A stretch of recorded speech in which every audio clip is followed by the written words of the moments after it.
वो मन से आना चाहिए, तभी हम उसमें जो है फुलफिल होते हैं। नेक्स्ट आता है हमारा इंटरनल एक्चुअल जो रहते हैं, हमारा वार्तालाप का जो वर्क है।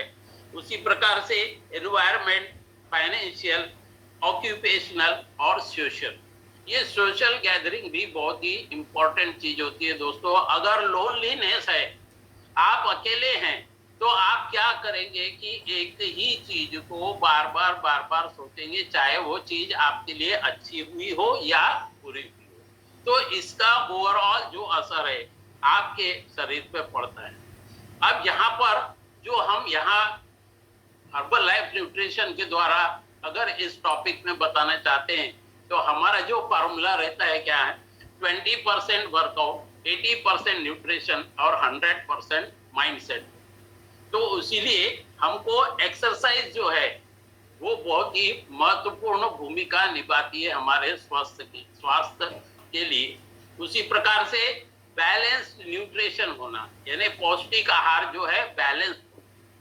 यहाँ पर मैं एक चीज और आपको बताना चाहूंगा कि मैं अगर प्रतिदिन बहुत ही डिसिप्लिन में रहता हूँ, यानी कि मेरा खान पान का तरीका, मेरा सोने उठने बैठने का तरीका, या हमारे बोलने का तरीका, सोशलाइजेशन, ये सारी चीजें अगर बैलेंस है, तो क्या होगा, हमारा जो न्यूट्रिशन अगर पौष्टिकता अगर है तो हम स्वस्थ रहेंगे। अगर नहीं है तो हमको कहीं ना कहीं कुछ ना कुछ प्रॉब्लम्स आना चाहिए होंगे, क्योंकि मैंने हर बार कहा है कि हमको प्रतिदिन 114 जो है vitamin, protein, micronutrients, macronutrients, phytonutrients, water intake, hydration, ये सारी चीजें अति आवश्यकता है।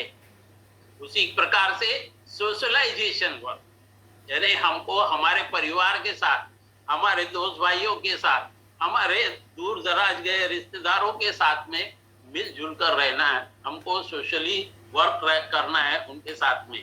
तो हमारा ये एक और ये भी डायमेंशन। और एक और मोस्ट इंपॉर्टेंट चीज जो दोस्तों हम लोग निग्लेक्ट करते हैं, वो है हमारी स्लीप, यानी हमारी निद्रा। और दैट टू बी हमको डीप स्लीप होना चाहिए, काम स्लीप होना चाहिए। क्यों होना चाहिए दोस्तों, कि जो प्रहर रहता है रात्रि 10 बजे से 1 बजे तक, रात्रि के 10 बजे से 1 बजे तक हमारी जो वर्किंग रहती है हमारे हार्ट की और हमारे शरीर के अन्य ऑर्गन्स की, वो क्या होती है, धीरे धीरे धीरे धीरे शिथिल होना शुरू होती है, यानी कि उसका वर्किंग थोड़ा कम होता है, यानी वो रिलैक्स मूड में जाते हैं। जैसे फॉर एग्जांपल एक और मैं बताऊंगा कि अगर मान लीजिए किसी दिन आपकी जो निद्रा है वो पूर्ण रूप से नहीं हो पाई, यानी आप अच्छे से नहीं सो पाए, जो 6 to 7 या 8 आवर्स हम बोलते हैं, अगर वो नहीं सो पाए, तो आपका दूसरे दिन जो है वो बिल्कुल अनइजीनेस लगता है, जिसका इफेक्ट ओवरऑल बॉडी के ऊपर में पड़ता है। जैसे कॉन्स्टिपेशन आना, है ना, इलनेस फील होना, और ये सारे प्रक्रियाएं होती है जब हमारा स्लीप पैटर्न बराबर नहीं।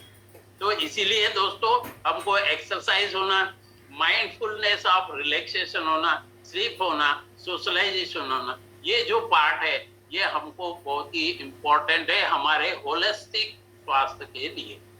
अब यहाँ पर हमारे को स्टडीज जो बताती है कि जो क्रॉनिक स्ट्रेस होता है, यानी क्रॉनिक स्ट्रेस का मतलब यहाँ पर ये बताया गया है कि अगर आपके जिंदगी में स्ट्रेसफुल ही वातावरण है, तो स्ट्रेस को क्या दोस्तों हम मिटा नहीं सकते, लेकिन उसको हम कुछ हद तक मैनेज कर सकते हैं, यानी हमारे उस सोचने के तरीके को हम थोड़ा सा डाइवर्ट कर सकते हैं। जैसे लाइट म्यूजिक सुन करके, कुछ एक्टिविटीज करके, और कुछ हमारे को जो हॉबी है उस समय हम हमारा जो माइंड है जिस कारण से हमको स्ट्रेस आया है उससे हटा करके, अगर आपने इस तरीके को भी अपनाया तो आप स्ट्रेस को मैनेज कर सकते हैं।